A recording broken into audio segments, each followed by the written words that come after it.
시청자 여러분 안녕하십니까? VOA 뉴스투데이 시작합니다.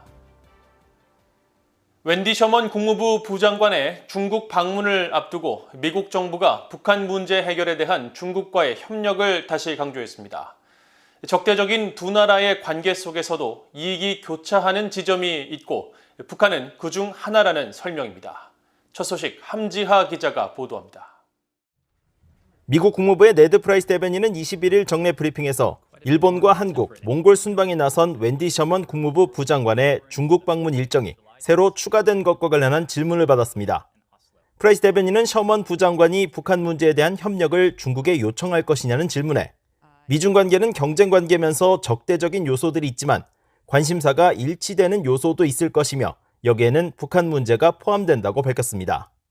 It is in no one's interest for the DPRK to be a threat to the region and potentially beyond. It is in no one's interest to see a humanitarian catastrophe potentially unfold in the DPRK. And so I think it is safe to say that we do have some alignment of interests when it comes to the DPRK, and we'll be in a position to explore that. 프라이스 대변인은 그러면서 토니 블링컨 국무장관이 양제츠 중국 공산당 외교 담당 정치국원과 만났을 당시 북한 문제를 논의했으며 중국은 북한 정권에 영향력이 있다는 점을 다시 상기시켰습니다. Secretary Blinken, the last time he spoke with Director Yang, spent much of that conversation speaking to our DPRK policy review, which had recently been completed, knowing that the PRC does have influence, a relationship with the regime in the DPRK that perhaps few other countries do. 앞서 국무부는 21일 보도자료를 통해 웬디 셔먼 부장관이 25일부터 이틀간 중국을 방문한다고 추가된 일정을 밝혔습니다.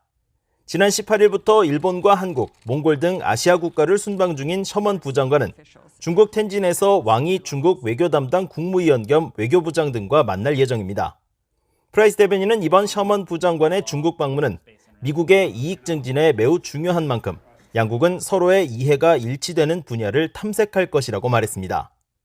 21일 일본 도쿄에서 개최된 미한일 외교차관 협의회는 북한에 어떤 메시지를 보내느냐는 질문에 3자 회담의 목적은 북한에 메시지를 보내기 위한 것은 아니라 3자 관계를 강화하기 위해서라며 선을 그었습니다. 프라이스 대변인은 그러면서 우리는 미한일 3자 관계가 이런 도전에서 얼마나 중요한지 알고 있다면서 미한일 3자 관계는 지난 수년간 강화와 보강을 추구해온 것이라고 강조했습니다. VOA 뉴스 함지하입니다. 한국 정부의 대북 인권 정책에 대한 우려와 비판의 목소리가 국제사회에서 계속 커지고 있습니다. 세계 인권 개선의 역사에 교훈을 무시하고 UN 북한인권조사위원회가 제시한 권고안도 제대로 이행하지 않는다는 지적이 잇따르고 있는데 한국 정부는 실질적인 인권 개선을 위해 노력하겠다는 입장을 유지하고 있습니다. 김영권 기자가 취재했습니다. 호주 대법관 출신인 마이클 커비 전 UN 북한인권조사위원회 COI 위원장은 20일 영국 의회내 북한 문제에 관한 초당파 의원 모임이 발표한 북한인권 침해 보고서와 관련 화상 토론회에서 한국 정부의 대북 인권 정책에 거듭 우려를 나타냈습니다. 커비 전 위원장은 특히 보고서 기고글에서 COI 보고서와 북한인권 개선 조치를 위한 가장 큰 과제 중 하나는 한국의 문재인 정부가 채택한 북한 인권에 대한 입장이라면서 북한 정권의 반인도적 범죄 대응 조치의 실패 사례로 UN 북한인권 결의안 공동제안국 불참과 대북전단 금지법 제정을 꼽았습니다. There is no doubt that President Moon Jae-in has taken a very different approach to human rights in North Korea. And this has not always been favorable to or supportive of the COI and its report or what has now emerged from the APPG. 커비 전 위원장은 그러면서 UN 북한인권조사위원회가 조사 당시 야당이었던 지금의 한국 여당과 여러 차례 소통을 시도했지만 성공하지 못했다면서 북한 주민들의 열악한 인권 상황 우려에 대한 한국의 장기적 전략에 대해 소통의 장을 여는 것이 매우 바람직할 것이라고 권고했습니다.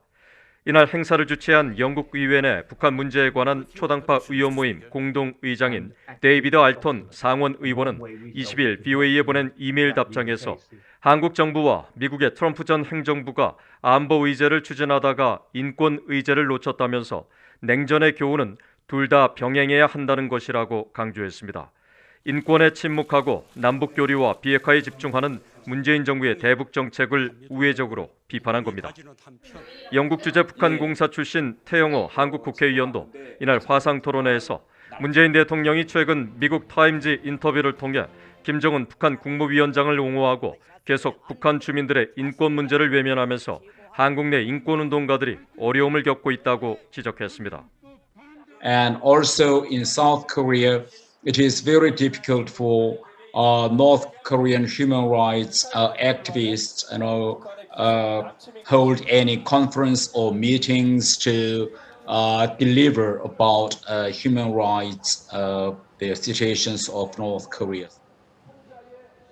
토마스 오에아 퀸타나 유엔 북한인권 특별보고관도 앞서 BOA에 한국 정부의 대북전단 금지법에 심각한 문제가 있다고 비판했고 미국 전직 관리들과 국제 인권단체들, 유엔 인권 전문가들의 한국 정부의 개선을 촉구하는 소환도 계속 이어지고 있습니다.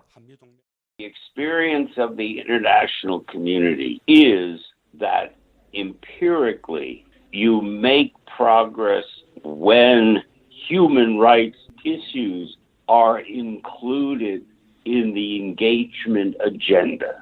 That's the experience of the international community.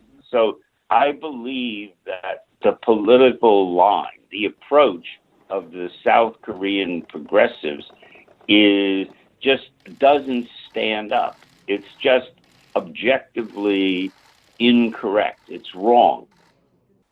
문재인 정부는 그러나 한반도 평화 정착을 위한 남북 간의 교류 협력 강화가 북한 주민들의 인권을 실질적으로 개선시키는 데 긍정적 영향을 미칠 수 있다는 입장을 고수하고 있습니다. 국제인권 전문가들은 그러나 북한이 고난의 행군 이후 최악의 경제난에 직면하고 인권 상황도 더 악화된 현실을 볼 때 한국 정부의 논리는 현실과 괴리가 크다고 지적했습니다. 그러면서 한국 정부는 공석 중인 북한인권 국제협력대사를 조속히 임명하고 유엔 북한인권 결의안 공동제안국에 다시 참여하며 유엔 COI 보고서 이행에 적극 협력해야 한다고 권고했습니다. BOA 뉴스 김영권입니다. 지난 2019년 미국 정부 허가 없이 북한에서 열린 암호화폐 관련 컨퍼런스에 참석해 미국의 국제 비상경제권법과 대북제재 등을 위반한 혐의로 보석 상태에서 재판을 받고 있던 미국인 버질 그리피스 씨에 대해 재구금 결정이 내려졌습니다. 미국 뉴욕 남부 연방법원 케빈 카스텔 판사는 21일 공개된 결정문을 통해 재판 출석이 합리적으로 보장될 수 있는 조건이나 환경이 만들어지지 않았다는 증거의 우위를 확인한다면서 그리피스 씨가 재판이 열리는 동안 미국 마셜국의 구금 처분을 받게 될 것이라고 밝혔습니다. 이어 피고에게 적용된 혐의는 심각하다면서 20년의 구금형에 처해질 가능성이 있다고 강조하고 피고 계좌에 예치된 암호화폐 가치가 100만 달러에 달하고 싱가포르 거주와 북한 방문 등 미국 외 나라들과 관계가 있다는 점 등을 근거로 피고의 도주 우려가 매우 크다고 지적했습니다. 앞서 검찰은 9일 재판부에 제출한 문건을 통해 그리피스 씨가 동결된 자신의 암호화폐 계좌에 대한 접근을 시도한 정황을 포착했다고 밝혔으며 공판을 앞둔 그리피스 씨의 이 같은 행위는 그의 도주 위험이 용납할 수 없는 수준으로 커진 것을 보여준다고 지적하며 재구금을 요청한다고 밝혔습니다. 북한 정권의 후원을 받는 해킹 조직들의 지속적인 해킹 공격이 올해 상반기 주요 보안 위협으로 꼽혔으며 국가 핵심 기반 시설을 대상으로 하는 사이버 공격이 기승을 부렸다고 한국의 사이버 보안 업체가 밝혔습니다. 한국의 사이버 보안 업체인 이스트 시큐리티는 21일 올해 상반기 주요 보안 위협 탑5를 공개하고 국방과 통일, 외교, 안보 분야 대북 관계자 등 특정 표적을 대상으로 하는 북한 해킹 조직의 공격 활동이 가장 큰 위협이었다고 지적했습니다. 그러면서 북한 정권의 후원을 받는 라자루스와 탈륨, 킴스키 등이 대북 전문가들을 대상으로 악성 문서 파일 공격 등을 통해 금전과 정보 탈취에 적극 나선 정황이 여러 차례 확인됐으며 송유관과 원자력 등 국가 핵심 기반 시설을 해킹한 정황이 확인돼 한국 내에서도 북한의 해킹 방지 대책을 촉구하는 움직임이 확산되고 있다고 지적했습니다. 이스트 시큐리티는 또 최근 전 세계 국가들의 핵심 기반 시설을 위협해 금전을 요구하는 랜섬웨어 공격이 급증한 것과 신종 코로나 바이러스 감염증 사태를 악용해 백신 관련 정보를 탈취하는 등의 악성 사이버 공격이 기승을 부렸다면서 이 같은 사이버 공격 추세가 당분간 이어질 것으로 예상되는 만큼 관계기관의 보안 대책이 필요하다고 강조했습니다. 미국 내 한국전쟁 참전용사 지지활동에 적극적으로 참여했던 한국계 해나 김 씨가 미국 보건후생부 부차관보에 임명됐습니다. 미국 보건후생부는 21일 해나 김 씨가 보건서비스 분야의 공보 담당 부차관보로 임명됐으며 미국 보건의료연구소와 소비자정보보험감독센터, 보건자원서비스부 등 산하기관 공보 업무를 맡게 될 것이라고 밝혔습니다. 올해 38세인 김 부차관보는 한국 서울에서 태어나 6살 때 미국으로 이민 왔으며 2010년부터 6년 동안 한국전 참전용사이자 친한파 의원이었던 찰스 랭겔 전 의원의 보좌관을 지냈고 지난 2020년 미국 대통령 선거 당시 조 바이든 민주당 후보 캠프에서 아시아 태평양계 담당 공보국장으로 일했습니다.